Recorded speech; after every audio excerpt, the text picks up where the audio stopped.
Hello guys, കൊച്ചിയിൽ എൻ്റെ ആദ്യത്തെ പെരുന്നാളായതുകൊണ്ട് ഇവിടെ ഈ പ്രാവശ്യം അടിച്ചു വിളിക്കാൻ പോകും. ഇന്നിപ്പോൾ പെരുന്നാൾ രാവിൻ്റെ തലേന്നാണ് കേട്ടോ. ഇവിടെ അമ്മായിമുക്കിലും മട്ടാഞ്ചേരിയിൽ എന്തൊക്കെയോ സംഭവങ്ങളൊക്കെ ഉണ്ടെന്ന് പറഞ്ഞ് കേട്ടിട്ടുണ്ട്. ആ സംഭവങ്ങൾ എന്താണെന്നൊക്കെ എനിക്കൊന്ന് കാണണമായിരുന്നു. നാളെ പെരുന്നാൾ രാവായതുകൊണ്ട് നാളെ ഇവിടെ നല്ല തിരക്കായിരിക്കും. അപ്പം അതുകൊണ്ടൊന്നും കാണാൻ പറ്റില്ല എന്നാണ് പറഞ്ഞത്. അപ്പം അതുകൊണ്ട് ഞാൻ ഇന്ന് തന്നെ ഇറങ്ങി. നമ്മുടെ നാട്ടിൽ നബിദിനത്തിന് ഇരുന്ന പോലെ കുറേ മാലബൾബൊക്കെ ഇവിടെ ഇട്ടിട്ടുണ്ട്. അതുപോലെ കുഞ്ഞു കുഞ്ഞു സ്റ്റോറുകളാണ് ഇട്ട്. ചിലതൊക്കെ ഓപ്പൺ ആക്കിയിട്ടില്ല കേട്ടോ. നാളെ ആയിരിക്കും ഇനി ഓപ്പൺ ആക്കാം.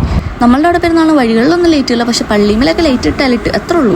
ഇവിടുത്തെ സെറ്റപ്പ് എന്തായാലും കൊള്ളാം. എനിക്കങ്ങ് പെരുത്ത് ഇഷ്ടമായി. അല്ലെങ്കിൽ കുറച്ച് ലേറ്റും കടകളൊക്കെ കണ്ടുകഴിഞ്ഞാൽ എനിക്ക് ഭയങ്കര ഇഷ്ടമായി. എനിക്ക് പിന്നെ അവിടെ നിന്ന് പോരാനേ തോന്നില്ല. അതെൻ്റെ ഒരു ക്യാരക്ടറാട്ടോ. കമ്മൽ മേടിക്കാൻ ഞാൻ കുറേ നോക്കി, പക്ഷെ കുറേ ഉള്ളതുകൊണ്ട് എനിക്കെന്തോ ഒന്നും ഇഷ്ടമായില്ല. ഒരു 10-20 എണ്ണത്തെ സെലക്ട് ചെയ്യാൻ വേണമെങ്കിൽ കുഴപ്പമില്ല, പക്ഷെ ഇതൊരു 100-100 എണ്ണം ഉണ്ടാകുമ്പോൾ ഞാൻ എങ്ങനെ സെലക്ട് ചെയ്യും? അതുകൊണ്ട് ഞാൻ കൺഫ്യൂഷൻ ആയിട്ട് അത് നേരെ അവിടെ തന്നെ വെച്ചു. സമയം ഒരു 12 മണിയൊക്കെ ആയിട്ടുണ്ടായി. പെരുന്നാളിന് കൊച്ചിക്കാർ ഉറങ്ങൂല എന്നാണ് പതിവ്. ഇപ്പൊ ഞാനും കൊച്ചിയിലുണ്ട്, ഞാനും കൊച്ചിക്കാരല്ലോ ഉണ്ട്. ഞാൻ ഉറങ്ങും. നമ്മ നൈറ്റ് വൈബ് ഒക്കെ അടിച്ച് കുറെ റൗണ്ട് ഒക്കെ അടിച്ചിട്ട് അവിടെ തിരിച്ച് വീട്ടിലേക്ക് പോകാന്ന് വിചാരിച്ചത്. പക്ഷെ നമ്മ വിചാരിക്കുന്ന പോലെ എല്ലാം നടക്കൂലല്ലോ. അതിന്റെ കാരണം ഞാൻ പിന്നെ പറയാം. അങ്ങനെ അവിടെ നമ്മൾ നേരെ മട്ടാഞ്ചേരിയിലേക്ക് പോയി. അവിടെ ഒന്ന് റൗണ്ട് അടിച്ച് കണ്ട്. റോഡിൽ ഫുൾ അരങ്ങൊക്കെ അലങ്കരിച്ചിട്ടുണ്ട്. ഈ ഭാഗത്തേക്കൊന്നും നമ്മൾ പെരുന്നാൾ രാവിലെ വരാത്തോണ്ട് ഇന്ന് തന്നെ കണ്ടു. കൊച്ചിയിലാണ്ട് കൊച്ചിയിലടക്കണം എല്ലാ പരിപാടിയും നമ്മൾ നാളെ വന്നില്ലെങ്കിൽ ഇന്ന് കണ്ടല്ലോ. അതും എന്തുണ്ടായാലും ഒന്ന് റൗണ്ട് അടിച്ച് കാണണം. എനിക്ക് അത്ര ഉണ്ടായിരുന്നു. റൗണ്ട് അടിച്ച് കണ്ടു കഴിഞ്ഞാലോ എനിക്ക് തീരെ പേരെ കയറാൻ ഇഷ്ടം. നേരത്തെ ഞാൻ പറഞ്ഞില്ല നമ്മൾ വിചാരിക്കുന്ന എല്ലാം ഒന്നും നടക്കാൻ പോകുന്നില്ല. അതിന്റെ കാരണം വേറെ ഒന്നുമില്ല കേട്ടോ. നാളെ പെരുന്നാൾ രാവ് വേണ്ടി ജെഫിക്ക് മുടി വെട്ടാൻ പോകാനൊന്നും തീരെ സമയമുണ്ട്. അങ്ങനെ എന്നെ വീട്ടിലാക്കിയിട്ട് ജെഫി മുടി വെട്ടാൻ പോയി. പിന്നെ പിറ്റേന്ന് പെരുന്നാൾ നേരത്തെ തന്നെ ഞാനും ഉമ്മയും പത്തിരി ചുടലൊക്കെ കഴിച്ചു. ഉമ്മല്ലേ അങ്ങനെ എല്ലാ പണി നേരത്തെ തന്നെ തീർത്തു.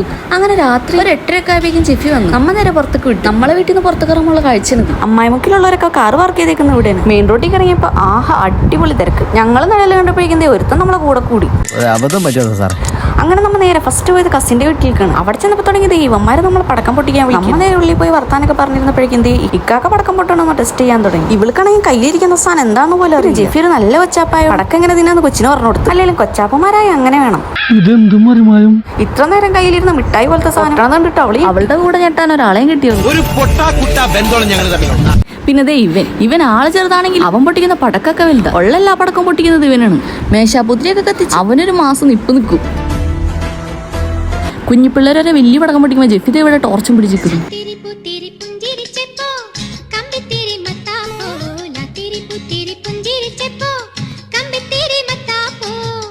ഇവരെ ഞാൻ എവിടെയോ ആന വാപൊളിക്കുന്നതുകൊണ്ട് അണ്ണാ വാപൊളിച്ചാൽ എങ്ങനെ ഉണ്ടാവും? അതായിരുന്നു ഇവന്റെ അവസ്ഥ. അങ്ങനെ നമ്മ അവിടെ നിന്ന് ഇറങ്ങി. അത് കഴിഞ്ഞ് നേരെ കസിനും അവക്കും കുറച്ച് സാധനങ്ങളൊക്കെ മേടിക്കാനുണ്ടായി. സമയം അപ്പോൾ ഒരു 10 മണിയൊക്കെ കഴിഞ്ഞിരുന്നു. സത്യം പറയാൻ എനിക്കിത് ഭയങ്കര ഒരു അത്ഭുതമായിട്ടാണ് തോന്നി. കാരണം വേറെ ഒന്നല്ല, നമ്മ 2 പെൺപിള്ളേരെ മാത്രം ഇങ്ങനെ പുറത്തു കിട്ടി രാത്രി സമയത്ത്. പക്ഷെ അതല്ല, റോഡിൽ മൊത്തം പെണ്ണുങ്ങളുണ്ടായിരുന്നു. 12:30 ആയപ്പോൾ ഞങ്ങൾ സാധനങ്ങളൊക്കെ മേടിച്ചു. അപ്പോഴും ഫോൺ നോക്കുമ്പോൾ മാത്രം എനിക്ക് സമയം മനസ്സിലാവുന്നുണ്ടായിരുന്നു. കാരണം 12:30 ആയിട്ട് റോഡിന്റെ അവസ്ഥ. പിന്നെ അവിടെ നിന്ന് നേരെ ഞാനും ജിഫിന്റെ ഫ്രണ്ട്സിന്റെ അടുത്ത് പോയി. വീടിന്റെ മുറ്റത്തൊന്നും സ്ഥലമില്ലാത്തതുകൊണ്ട് അവർ റോഡിൽ നിന്നാണ് പടക്കം പൊട്ടിക്കുന്നത്. അവര് പടക്കം പൊട്ടിക്കുന്നതുകൊണ്ട് എനിക്ക് പേടി. ഞാനൊരു കിലോമീറ്റർ ബാക്കിൽ പോയി. പിന്നെ ഒരു 1 മണി സമയമൊക്കെ ആയപ്പോൾ നമ്മ അമ്മായിമുക്കിക്ക് പോയി. ആ സമയത്ത് കുറച്ച് തിരക്കൊഴിയുന്നതുകൊണ്ട് ആ നേരത്തെ അങ്ങ് പോയത്. പക്ഷെ അപ്പോഴും ഈ അവസ്ഥ തന്നെയായിരുന്നു അവിടെ. കഴിഞ്ഞ പെരുന്നാളൊരു 1 മണിക്ക് കിടന്നുറങ്ങി. പ്രാവശ്യം റോട്ടിൽ തണ്ടി തിരിഞ്ഞു കിടക്കും. എന്തായാലും ഇത്ര നടന്നല്ല. ഒരു ഉപ്പുസോഡ ആവാന്ന് വിചാരിച്ചു. അങ്ങനെ ഉപ്പുസോഡയും കുടിച്ച് നിന്നപ്പോഴാണ് എനിക്ക് പരിചയമുള്ള 2 മുഖം നേരം ഞാൻ വിഷമിച്ചിരിക്കുകയാണ്. ജെഫിക്കൊക്കെ പരിചയമുള്ള എല്ലാവരും ഉണ്ട്, എനിക്ക് പരിചയമുള്ള ആരുമില്ലല്ലോ. കറക്റ്റ് ദൈവന്മാരാണ്. ഇവന്മാർ എന്നെ കാണാൻ വേണ്ടി നാട്ടിൽ നിന്ന് വന്നു. അങ്ങനെ ഞാൻ പറയും, കാരണം അവർ കൊച്ചിയിൽ പെരുന്നാൾ ആഘോഷിക്കാൻ വന്നതാ. അത് കഴിഞ്ഞ് പിന്നെയും കസിന്റെ വീട്ടിൽ പോയി. ഇവിടുത്തെ പുതിയ ഉടുപ്പിട്ടുകൊണ്ട് അവളുടെ ഷോ ആയിരുന്നു മൊത്തം.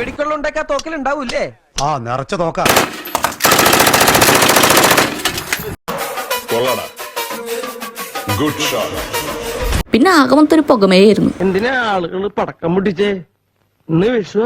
അതൊക്കെ കഴിഞ്ഞ് 2:30 ആയപ്പോഴേക്കും നമ്മ തിരിച്ച് വീട്ടിലേക്ക് പോയി. അപ്പൊ പെരുന്നാൾ വീഡിയോ ആയിട്ട് നാളെ കാണാം. Bye bye.